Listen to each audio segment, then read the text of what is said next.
Hi, Misha here, and you may have noticed, maybe didn't, just took a little break from doing videos on this channel. Had a lot going on in life, holidays, and on the main Mishaco channel, trying to put some extra effort in over there to kind of get some support going. So this one, which is just a channel for fun, had to take a back burner. But I have several ideas for videos, even some new models. Talked about the TRS-2, the new Corgi B26. But before we get to truly new 2024 models, let's talk about something that I've had waiting in the wings literally years and just never had the time to get to. And based on the length of this video, you'll understand why. Space Station Mir.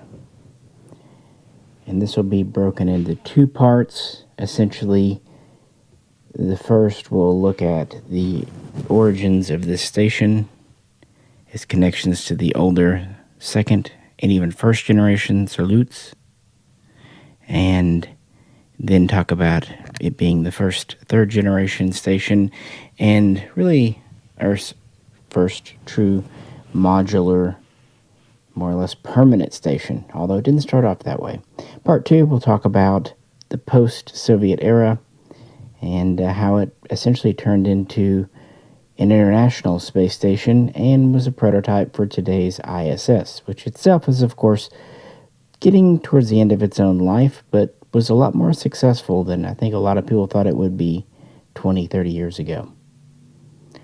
And we'll be using several models in one 200 scale and one 144 scale. Please keep in mind, beggars can't be choosers when it comes to models of Mir. There just aren't that many out there, not unless you want to pay $700, $800 for a really high-end one, which I don't and really can't. So we'll begin here. But this Mir here is the fully completed station with all 7 modules and added on components.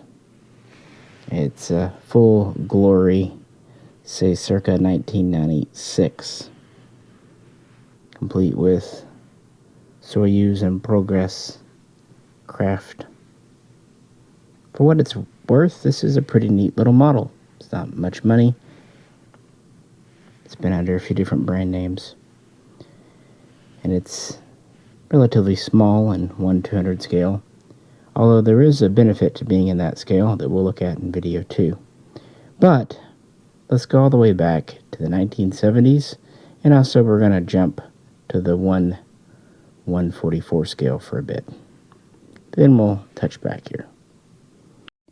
The Mir station, which would far exceed its design service life, which itself had been expanded 3 times, and would play host to over 100 cosmonauts and astronauts, and would host people from well over a dozen nations around the world, and would be the first modular station and the largest outpost. It all began here with the DOS-7 core module.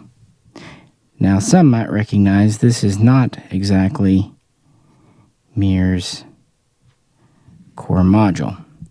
This is actually DOS-8, its sister module, backup module, which became part of the International Space Station. But Zvezda here really just started off as a clone, a copy, a backup in case the original was lost for the first Mir module. For what it's worth, the designation is 7K. And while this would launch into orbit on February 20, 1986, it was literally a decade in coming. The U.S. captured the moon, and by 1971, Russia refocused on something else, space stations. Now, while the U.S. would have Skylab, it was brief. It was only used, not even for a full year, only 3 crewed missions. It had its own issues and things, and pros and cons. But Russia would have the Salyut mission set, beginning with 1, running through 7, although that's a little bit misleading because there was also a military version known as the Almaz Station series. But don't think too much of that because the U.S. Air Force had its own manned laboratory concepts in the late 60s before they were bailed. So we get through the first generation station, and we get to the second.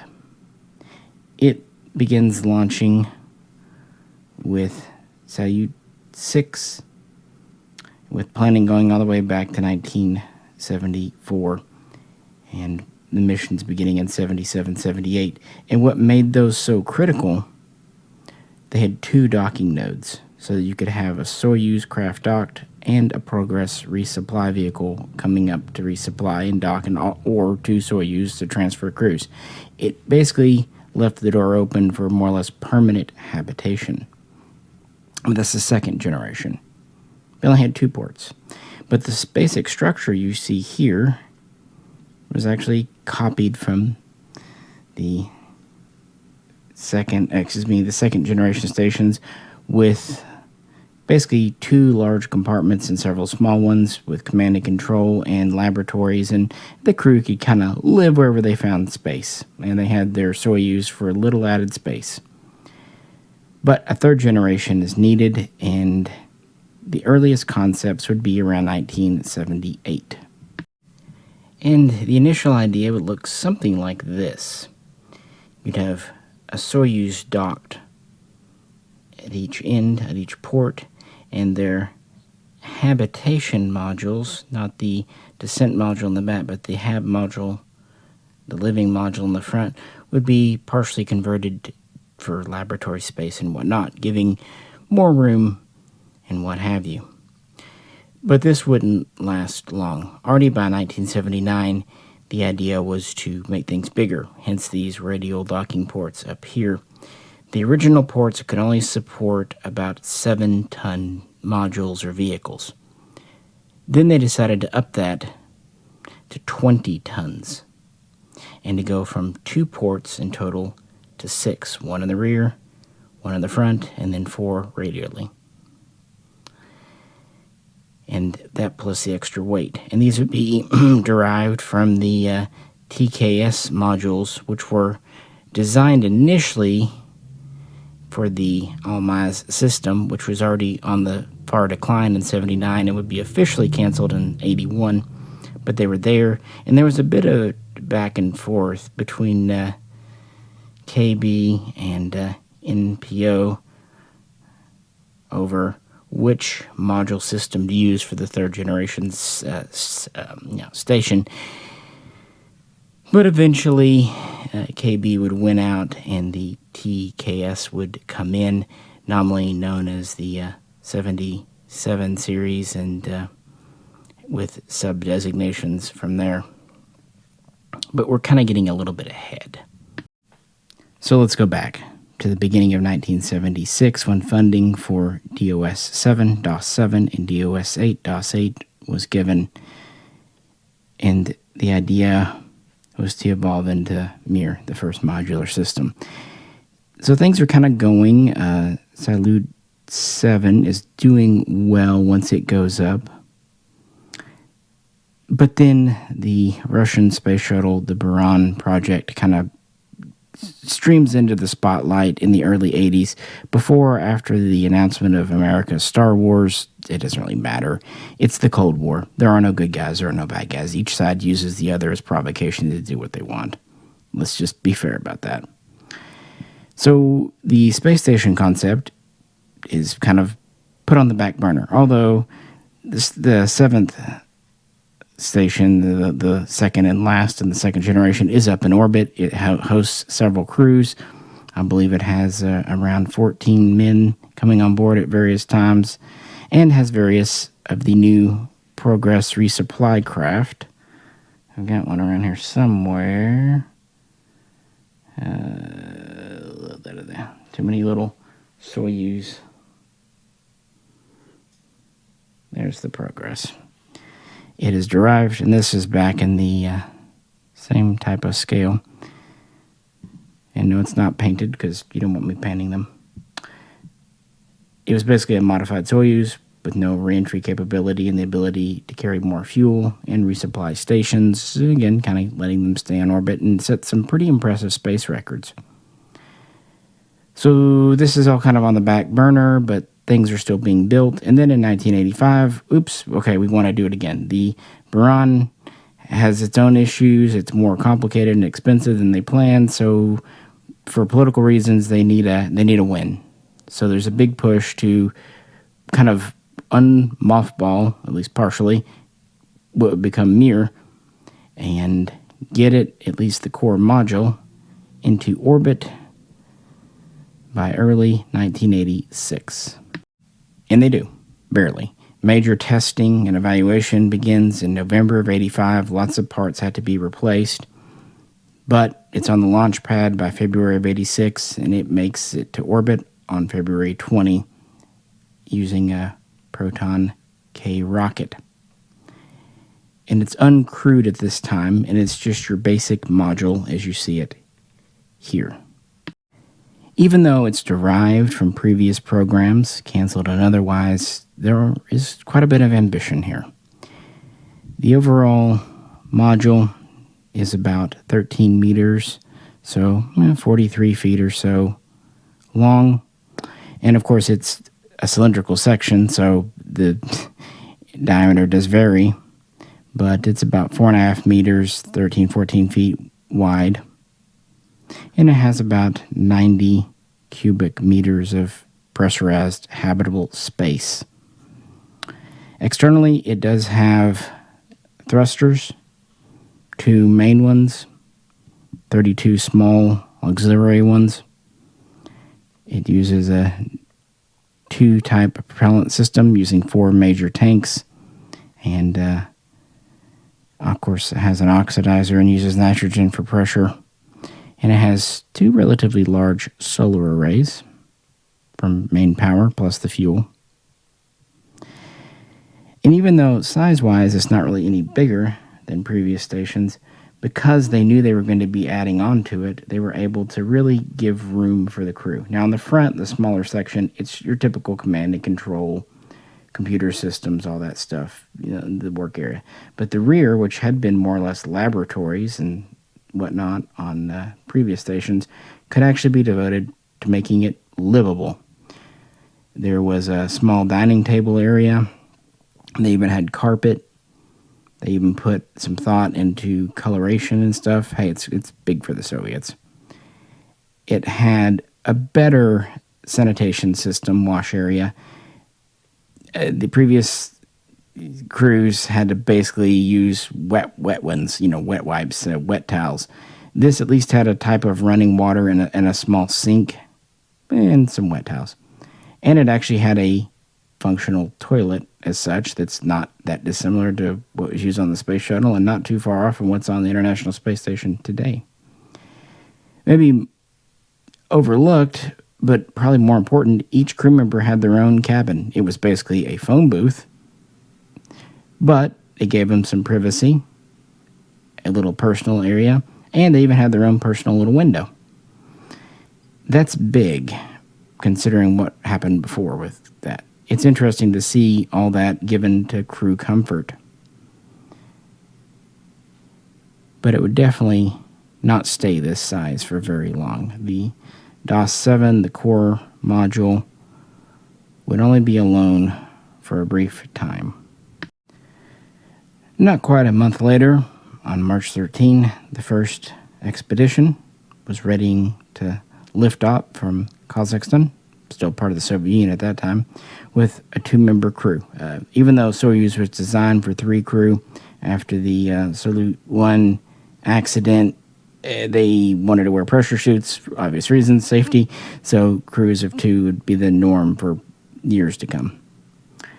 And they would launch up there. Another thing, they wanted to use the brand new Soyuz TM craft with the newest docking systems, the curve systems and all that, but they didn't have one ready yet. They were having other issues, so they relied on the trusty old Soyuz T, which was when the mission was T-15, and they would successfully make it to orbit and successfully dock with the core module of Mir.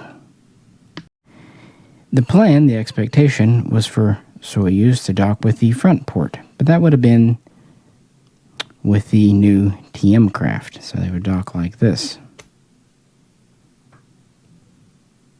But since they were using the older T-series, it had the dock in the rear, had to go up the rear, because this had the older docking protocols and hardware. The front port was for the new system. So this would be the first expedition would dock to Mir in the back. And they would call these expeditions EO1 for long term. Later, short term would be EP and then a number. And progress resupplies would be M. So they would dock up there. And this would basically just be getting the station online.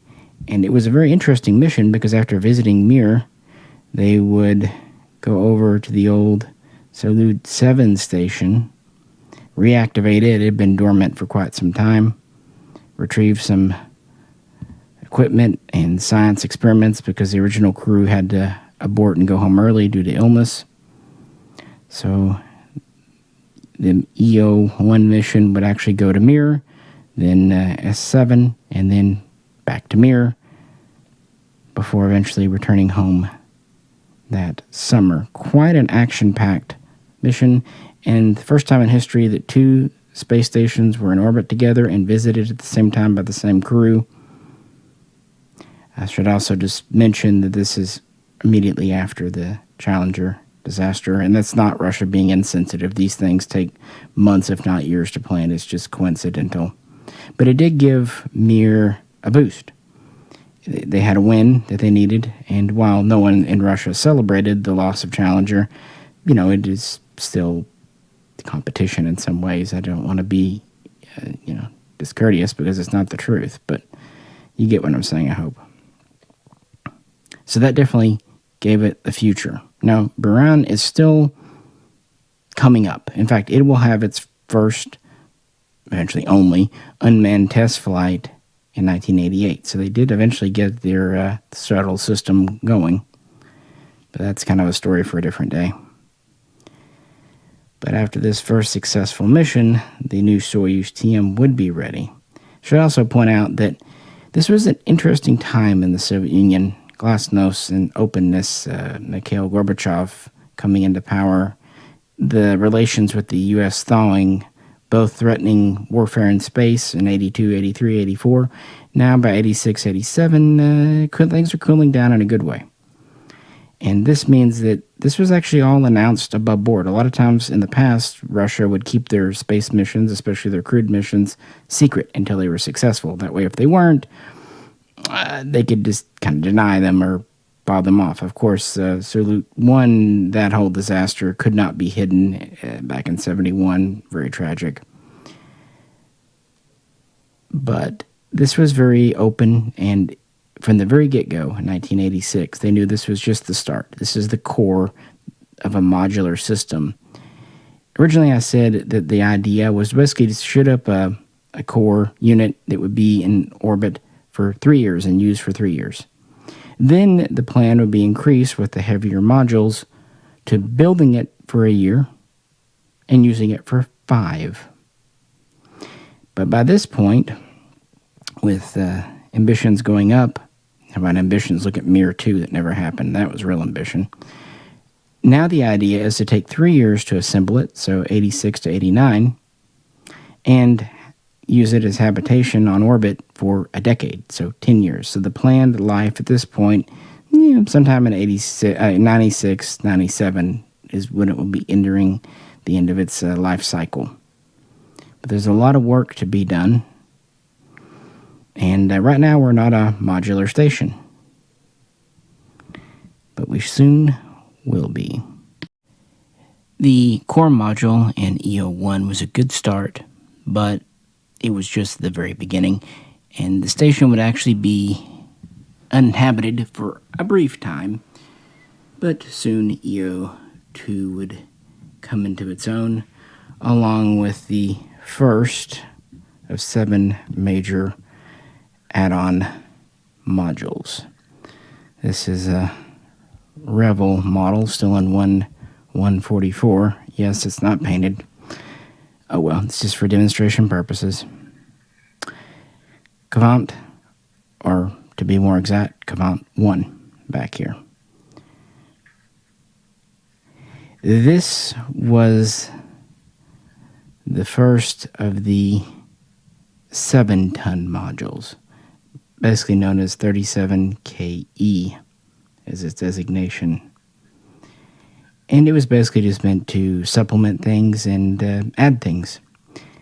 Yes, it gives you 2 more solar panels, and those are needed because it brings up 6 gyros. Instead of using propellant fuel to keep attitude and course adjustments and altitude and all that, the gyros can do it, but they rely on electricity.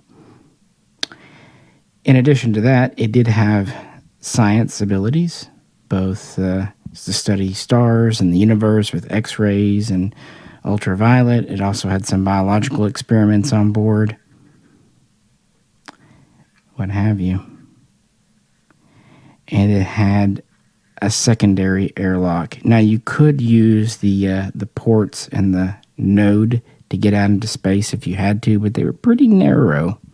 Interestingly, it would launch on a Proton rocket with a space tug to get it into orbit. It didn't really have the ability for its own free flight as such, so a tug would take it up and dock it with the rear port. And once that happened, they were basically mated for life there. It blocked the rear of the core module. Also wouldn't let it use its own thrusters anymore. Had to rely on what it had on board. And now the rear of Kvant would be for the Progress craft. Where's my Progress? You know, I could organize these beforehand, but what fun would this be?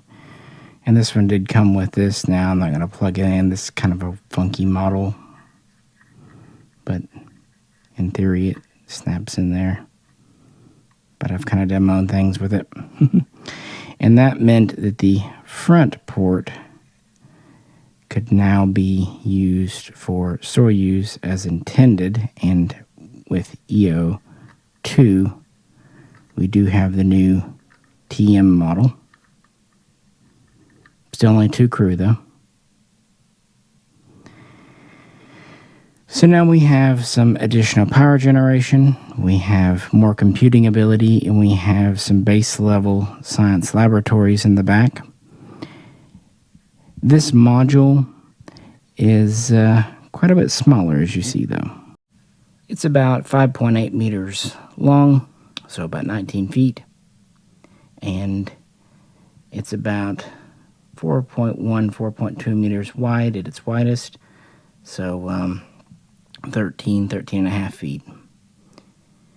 And whereas this had a habitable volume of about 90 meters cubed, this is only about 40. At least one of its compartments, though, was designed to work for vacuum for experiments, and another compartment was an airlock, so yeah, it's kind of understandable. Plus the gyros and everything are in their equipment. And again, they're permanently docked, shirt sleeve environment. And it is considered a 7-ton module, even though it weighed about 11 tons when it docked, and that's because 4 tons were basically cargo. About 1,500 were science. The other 2,600 were just equipment and stuff, including bringing something to the core that it desperately needed, especially now that it had gyros to worry about. A third solar array for the core, bringing the total to 5. And this was something that Mir desperately needed, and energy power was always going to be a factor for this station. Sometimes it was critical, but at least it was brought in with some other components that were needed. So 1987 was looking up for this station. It really was. In fact, in July of that year, the first visiting crew, Ep.1, would come in. Those crews usually only stayed for 1 to 2 weeks, temporary. While Mir was designed just to house 2 long-term, at this point it could house 4 short-term rather comfortably. Eventually this would be expanded to 6 as time would go on, but at this time it's about 4 is the maximum. But again, with the livable volume still what it is, even including the Soyuz being docked, Progress craft would continue to come up and dock, and I'm not going to say it would be completely incident-free. They would continue to have some docking issues, but nothing like what would come later. So this is kind of Mir as it would appear in the later part of 1987. It's growing.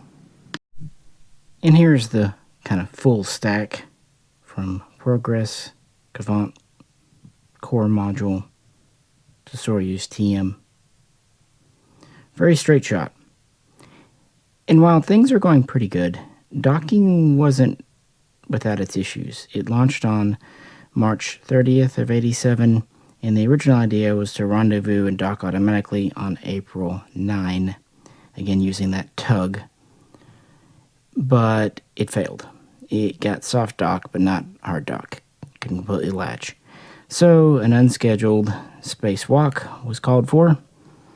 Keep in mind, they don't even really have a good airlock at this point. They're kind of just using an emergency, a backup of a backup to get out into space.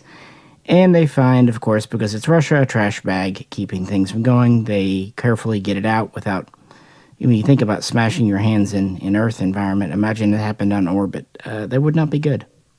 Anyway, they get it removed and they reattempt docking, and it is successful on April 12th. And it has never undocked since. So with that, what's next for our little village, our little world in space? Well, it wouldn't be Kvant 1 if there wasn't going to be a Kvant 2, and that's what came next in 1989. A little behind schedule, though. And there was some dispute about this. Now, this is the first TKS-derived module to dock with Mir, so one of the 20-tonners. Actually, wasn't quite 20 tons, about 18 and a half. Still not quite as heavy as the core, which is nearly 21, but getting close there. And this was designed and primarily manufactured by KB Salute, although Energia did protest it. They thought it was too big, too heavy, kind of unnecessarily bulky. Just not what was fitting their station, because Energia was the one designing Mir, at least the core and DOS module and all that. But because of the all-mass stations being canceled, to kind of give KB a plum, they would go with the heavier modules here. And they would be launched into orbit with a proton, and they could actually essentially self-guide. They didn't need a tug.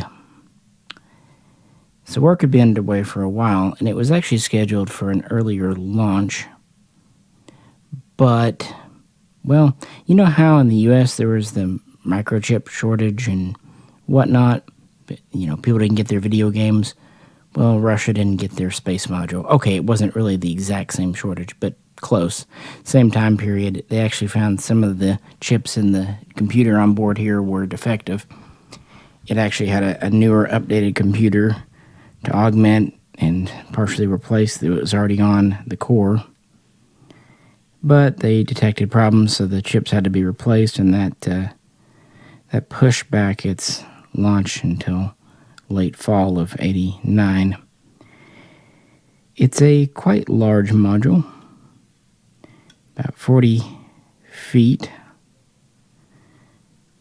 So almost as long as the core, and it's actually a little bit wider at its widest point than the core at over 14 feet. And that has nearly 62 cubic meters of habitable volume inside. It has 3 main sections with doors, airlocks, hatches in between. It was designed to basically supplement and update Mir. Of course, we have the extra solar arrays. It also has 6 new gyros, although these are actually externally mounted here, which would end up being problematic in a lot of ways.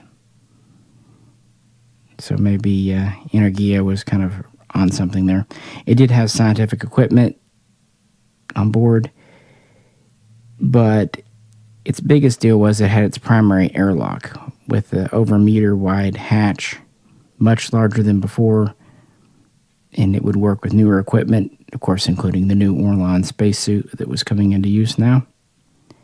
Just gave more room, more flexibility. It also had a secondary airlock if needed. It had a cargo bay, had a science bay on board, and it had a water reclamation system and a way to break down to get water and everything.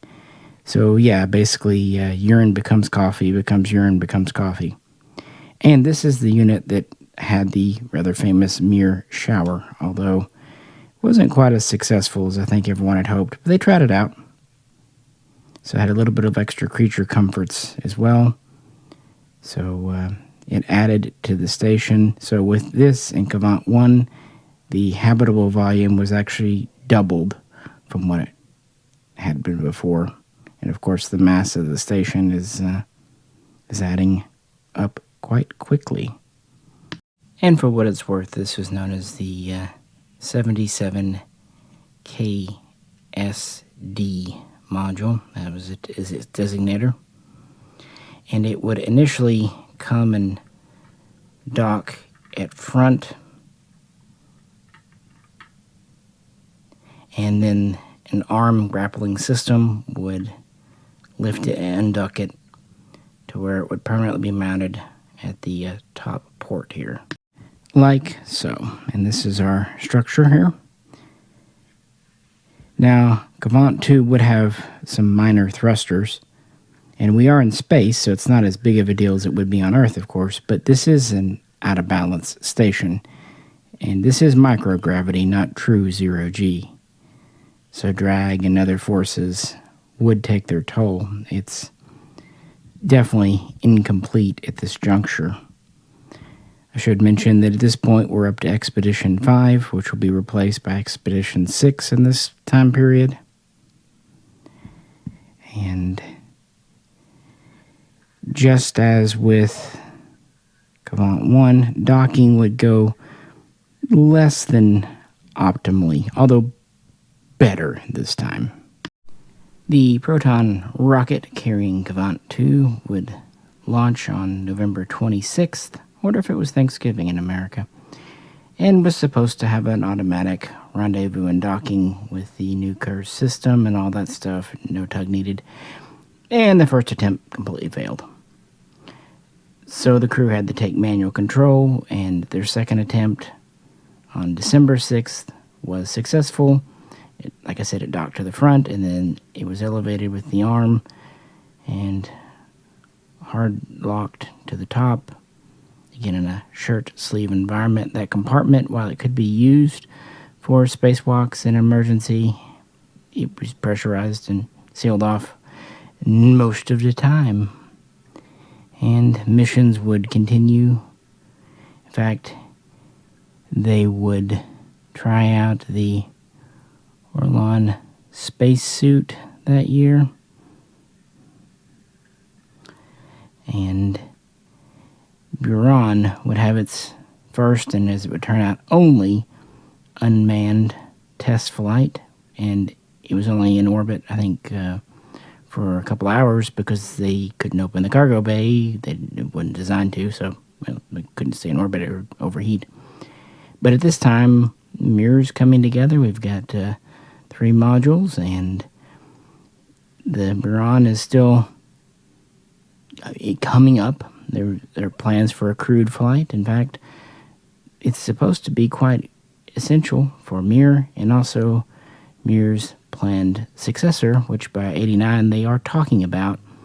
It'll go through several names and ideas, just as this station had, but at this time it's kind of loosely known as Mir 2, and it's based around the DOS 8 block, which eventually would see space just decades later.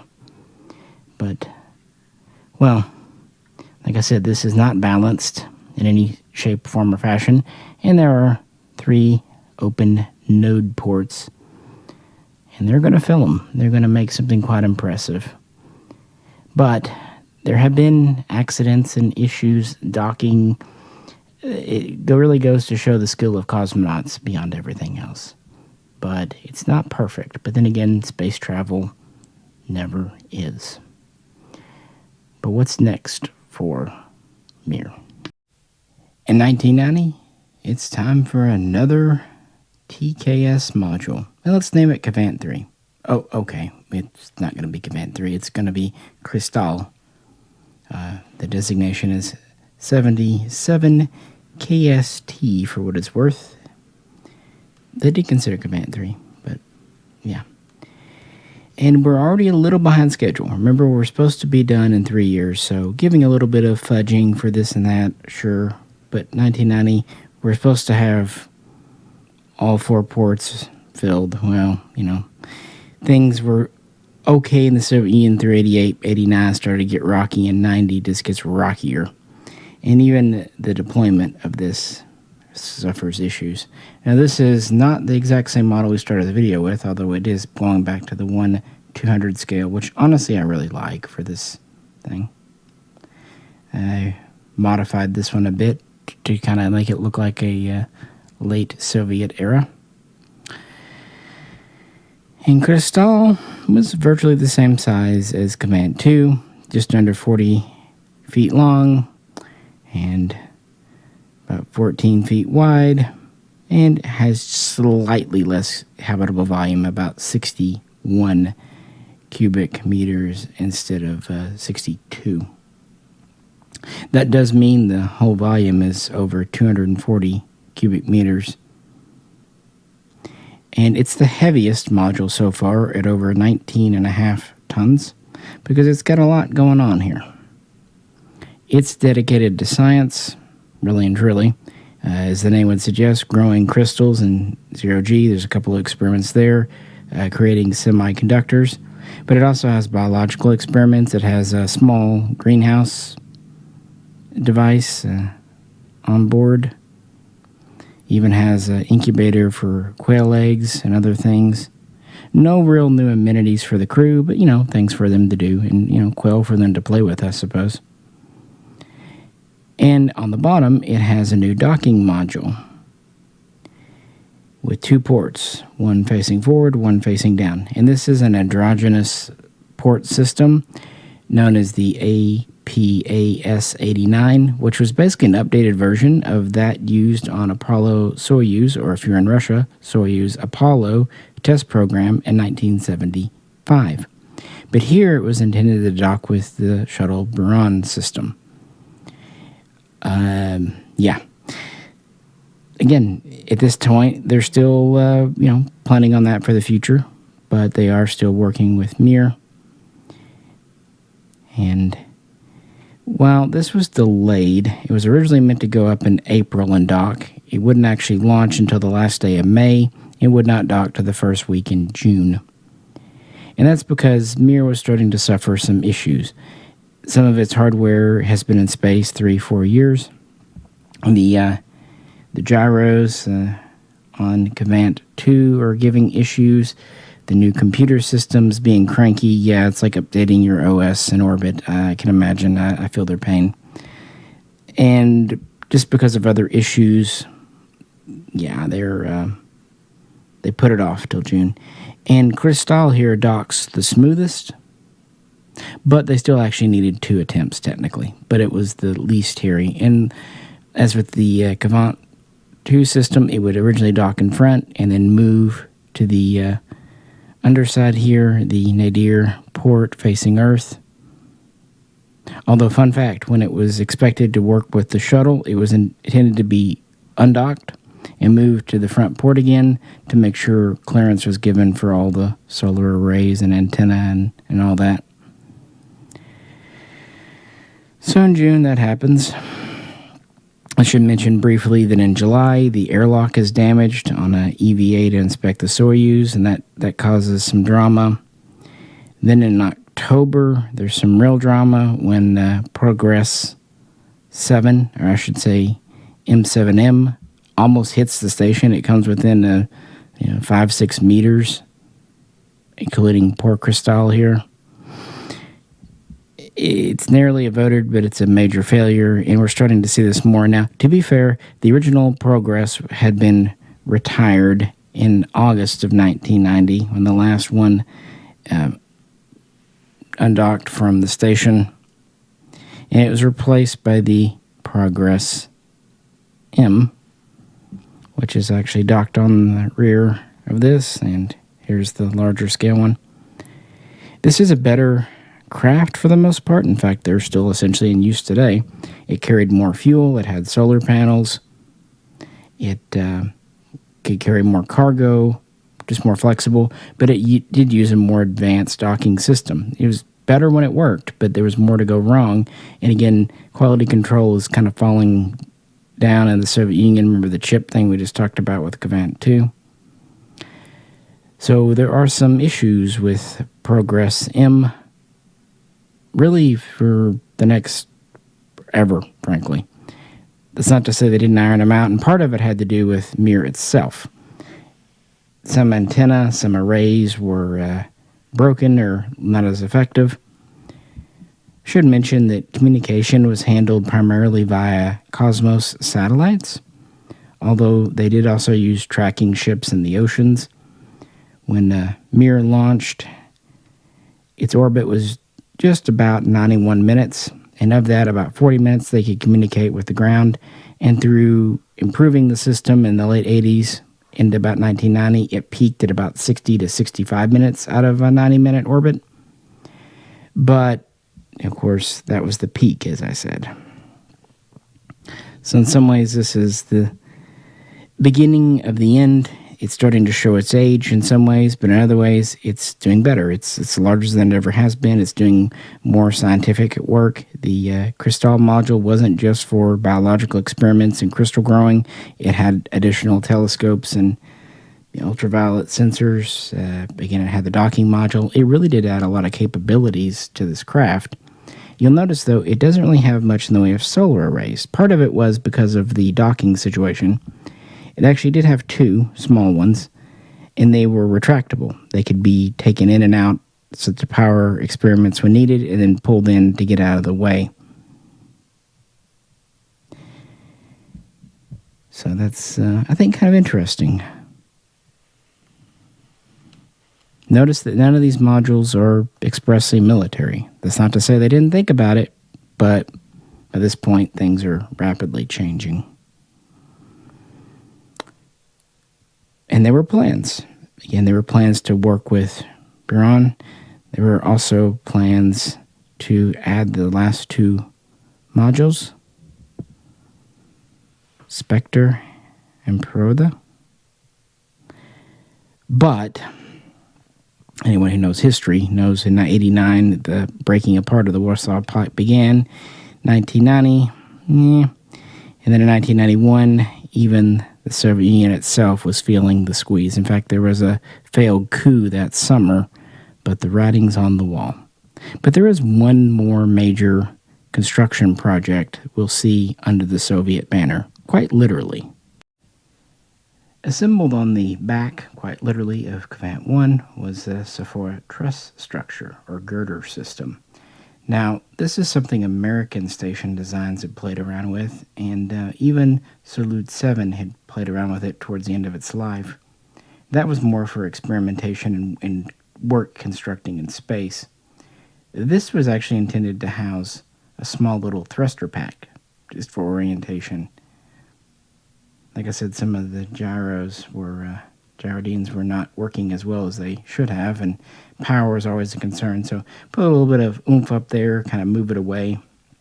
It was to be about 14 meters long, so not insignificant, frankly, about 40 feet off the structure, and to house that pack on the top. And they would start assembling this in little sections. They had about 24 sections in the summer of 1991, and through subsequent spacewalks, each time they would do 3 or 4 at a time, essentially completing it by that fall, except for the thruster pack. They would not get to that quite yet, but it was the last thing installed under the Soviet banner, and rather famously, one cosmonaut even mounted the red flag, the hammer and sickle, on it. Well, I mean, it was there. Might as well use it.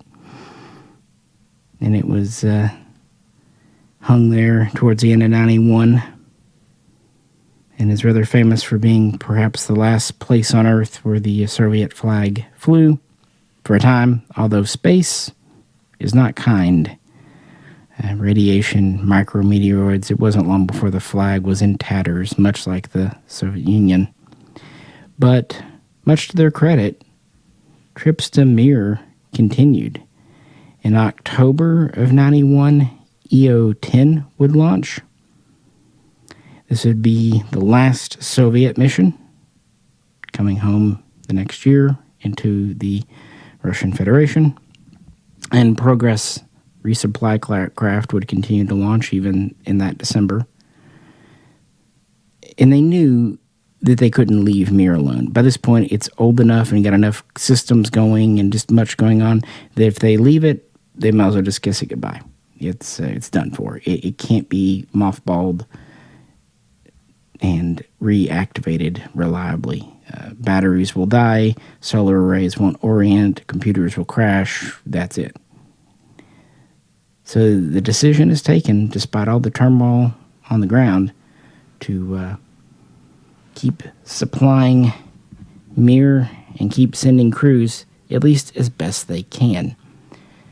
But it's also decided at the end of the Soviet Union, this is going to be Mir's final configuration, with the core module, 3 add-ons, a couple of extra things on top of those, and a docking module for a space shuttle that is, at least on paper, still a possibility, but is increasingly not looking likely. But hey, they at least have Soyuz in progress. And, well, that's Mir under the USSR. And here are the 3 stages, 3 different models, 2 different scales. I wish it were more uniform. Over on the left is the Zvezda module from the International Space Station set from Action Products, Space Voyagers. And the reason I'm using it is because all the other ones of Mir, the core and Kvant.1 are just a single piece and no real way to separate them. But these are both 1 and 1/44 scale. But really, this is Revel if I didn't mention it. But really, I do like the easy model, the air build here. Even though it's 1/200, there's actually a good reason and advantage to that. You'll see in the next video. And it's just, isn't even my wife said, it's just sturdy. It's well done. But even here, I modified it, not installing all the modules, but even trimming the Crystal module to make it appropriate for this era. And these are all inexpensive. So at least there's that. And they all do come with little Soyuz. Because they are part of the system, part of the station. The Soyuz was the lifeboat, and the way home, you would not have any crew on board without Soyuz. And there was almost always a Progress craft on board. Sure, they delivered supplies and gave fuel to keep the station in orbit, but they also were effectively trash cans. Any junk could go on board there, because like in space, you can just open up the airlock and dump your trash out. I mean, I guess you could, but that would make for a very hectic orbit coming forward and rather dangerous. Yeah, better to put it in a spacecraft and let it burn up on re-entry. A major undertaking of the USSR, the Soviets, and not to be overshadowed by the space shuttle or anything else that the West did. it took over 280 Russian companies and over 20 Russian ministries to nominally agree to make this happen. And anyone who knows bureaucracy, not to mention Russian bureaucracy, that's amazing that it actually did. And with Buran kind of being a thing, it could have very, very easily been sidelined, but it wasn't. And while the shuttle would end up not really going anywhere for Russia, the station would. In fact, it was really the symbol of Russia cosmonauts' endurance in space and would outlive the Soviet Union and actually lead the way towards international cooperation, much like Apollo-Soyuz in 1975. I just wish someone made a really cool model that you could assemble as it would need to be, like kind of a Lego snap-in type. That'd be kind of neat. Instead, I had to kind of modify these to the way I wanted them. But that's okay. They're cheap enough, about $10, that you can really just have one for each stage if you really want. And as I said at the beginning, this is one that I've been planning on for a long, long time. But I wanted to do it justice, and I finally have the mood. So I hope you enjoyed it. If you could, please do like, share, and subscribe. Also check out Mishaco. And video 2, part 2, will be coming up as soon as I have some time. This is Misha, and I'll catch you next time when I have time for time. Yep. See now why I had to make this 2 parts?